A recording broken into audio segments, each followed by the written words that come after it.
One day. The margin between preservation and destruction was exactly one day. On February 23, 1933, the United States Congress authorized the destruction of the surviving records of the 1890 federal census. On February 24, 1933, President Herbert Hoover laid the cornerstone for the new National Archives building, the institution that had been created specifically to ensure that federal records of historical significance would never again be lost through negligence, administrative indifference, or deliberate destruction. The building designed to protect American historical records from exactly the kind of loss the 1890 census had already suffered was dedicated on the day after Congress authorized the permanent destruction of whatever remained of those records.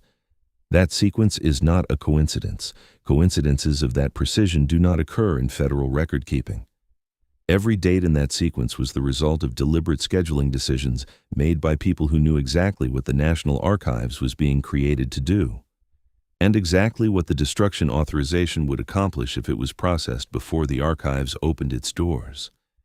In 130 years of American historiography, no official body has ever provided a satisfactory explanation for why those two dates fell in that exact order. I found this while following multiple investigative threads simultaneously: the orphan train system, the presumed death declarations, the dead letter office, the Underground Railroad beneath Chicago. Every investigation kept circling back to the same gap, a gap in the American historical record that falls precisely between 1880 and 1900, a gap that corresponds exactly to the peak years of every institutional system I had been researching, a gap that has a name and a specific date of destruction and a congressional authorization number that anyone can look up in the legislative record, and a gap that sits on the other side of a cornerstone laid one day too late to prevent it. The 1890 census was not an ordinary population count. To understand what was lost, you have to understand what made it different from every census that came before it. For the first time in American census history, every household received its own individual schedule. Previous censuses had grouped multiple households together on shared enumeration forms. The 1890 design gave each family a dedicated document, which meant that for the first time, the relationship of every individual to every other individual in the household was recorded separately and specifically, not just names and ages listed together. Individual relationships, individual circumstances, individual histories recorded at the level of the person rather than the household. The 1890 census asked whether each person was a citizen or had filed naturalization papers. It asked how many years each immigrant had been in the United States. It asked whether each person could read and write in English. It asked about home ownership and whether owned homes were mortgaged. It asked whether each person had been ill or disabled on the census day, and if so, with what condition. For the first time, it attempted a comprehensive enumeration of Union veterans of the Civil War and their dependents, with detailed questions about specific injuries, disabilities, and pension status, creating for the first time a consolidated national registry of the surviving veteran population that could be cross-referenced against pension records. For the first time, it attempted a systematic enumeration of Native American populations on reservations, with individual schedules recording tribal affiliation, land allotment status under the recently passed Dawes Act, and citizenship classification. The 1890 census was taken in June of that year. Enumerators fanned out across the country with their individual household schedules, and they captured, to the best of their ability, a portrait of 63 million people living in the United States at a specific moment in time. A moment that was, as I came to understand through the other investigations I was conducting simultaneously, the precise peak of every institutional system that had been reshaping the American population for the preceding 3 decades. The orphan trains were running at maximum volume. The presumed death declaration system was processing claims at rates that would not be matched again. The dead letter office was burning more than 11 million pieces of correspondence per year. The institutional child removal systems that fed children into the orphan trains were processing tens of thousands of children annually. The land-grant distribution of the Western Territories was entering its final decade. The Native American Reservation Allotment Program had just been authorized by Congress and was beginning its work. 63 million people captured in individual household schedules at the exact moment when every system I had been researching was operating at full capacity. 63 million individual records that would have allowed, for the first time, a researcher to ask systematic questions about the relationship between the institutional systems of the era and the demographic outcomes those systems produced. That is what was destroyed. Not a routine administrative record, not a duplicate of something preserved elsewhere.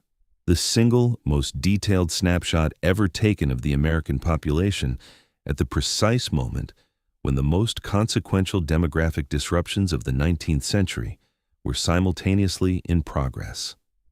Now, let me tell you exactly what happened to it.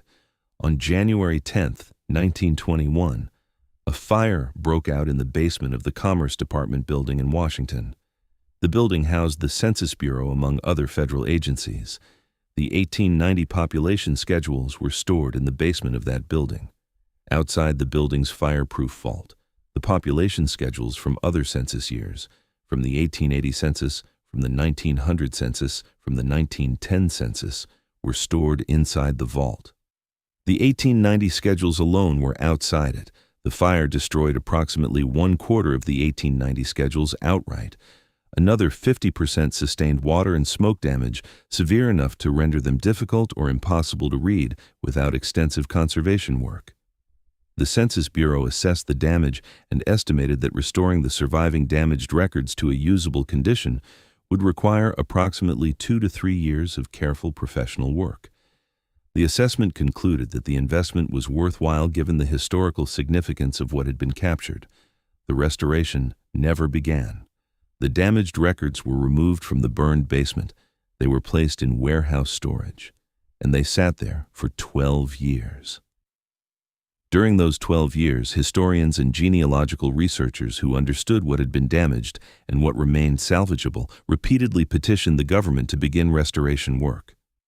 The Census Bureau repeatedly acknowledged that the records were significant and repeatedly concluded that allocating resources for their preservation was not a priority. 12 years.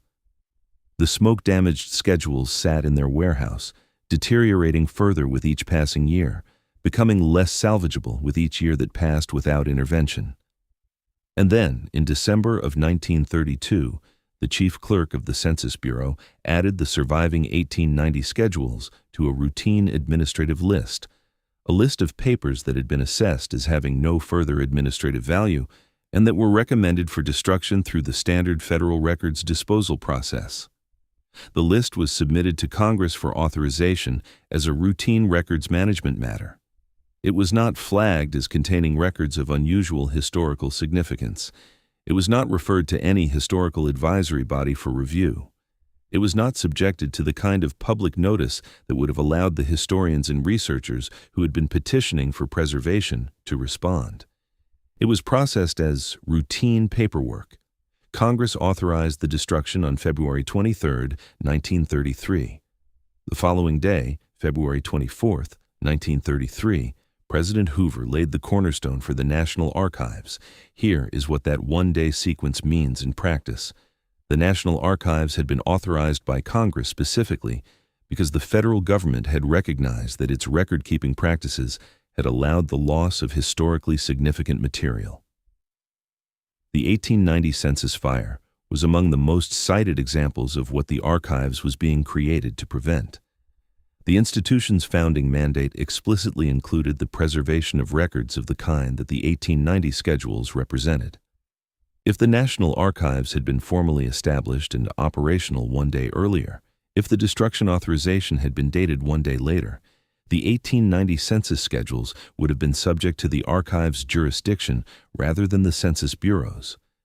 They would have been transferred to the new institution rather than destroyed by the old one. The one-day gap is not a scheduling accident. Scheduling accidents of that precision with consequences of that magnitude do not occur in federal administrative processes without someone knowing exactly what the scheduling implies. I want to be precise here about what I am saying. I am not claiming that specific named individuals sat in a room and conspired to time the destruction authorization to fall one day before the archive's dedication. I do not have the documentation to make that claim. What I am saying is that the sequence of dates requires an explanation that the official record has never provided. The fire that stored the 1890 schedules outside the fireproof vault while schedules from other census years were inside it. The 12 years of non-restoration during which the damaged records deteriorated without anyone being held accountable for the failure to preserve them. The quiet addition of the surviving schedules to a routine destruction list by a bureau clerk who understood exactly what was on that list. The congressional authorization dated one day before the archive's dedication. Each of these events has an individually plausible administrative explanation. Together, they produced a result so precisely destructive of so specifically significant a record that the collective implausibility of all of them happening sequentially without anyone noticing what they were collectively accomplishing exceeds any reasonable standard of coincidence. The problem is compounded by a decision made before the 1890 census was even taken. Every previous census in American history had deposited copies of its population schedules with state and local authorities, creating a distributed backup system that meant a fire in Washington could not destroy the entire national record. The 1890 census was the first for which this practice was discontinued. The decision to stop filing local backup copies was made before the census was conducted. Before anyone could have known that a fire would damage the Washington copies, it created a single point of failure for the records of 63 million people, and that decision has never been satisfactorily explained either. The result is a void in the American historical record, shaped precisely like the questions that the 1890 census was uniquely equipped to answer. Researchers studying the orphan train system cannot cross-reference placement records against household composition data. Researchers studying Native American land allotments cannot compare reservation population counts against the specific treaty provisions those allotments were supposed to satisfy. Researchers studying the presumed death declaration system cannot trace the demographic patterns of legal erasure against the household structures of the families affected. Researchers studying the dead letter office cannot correlate the geographic distribution of undeliverable correspondence with the population movements documented in the census that was destroyed. Every question that the 1890 census was specifically designed to make answerable is a question that cannot now be answered because the records that would have answered those questions were stored outside the fireproof vault, left to deteriorate for 12 years, added to a routine destruction list by a bureau clerk, authorized for destruction by Congress. The day before the institution created to prevent exactly that outcome was dedicated. Of the 63 million people enumerated in 1890, approximately 6,300 individual entries survive today. They survive because they were found in other collections, misfiled fragments that escaped the warehouse, scraps of a record that the system was designed to eliminate, 6,300 entries out of 63 million people. The individual household schedules are gone. The marriage duration data is gone. The child mortality records are gone. The veteran disability registry is gone. The Native American allotment documentation is gone.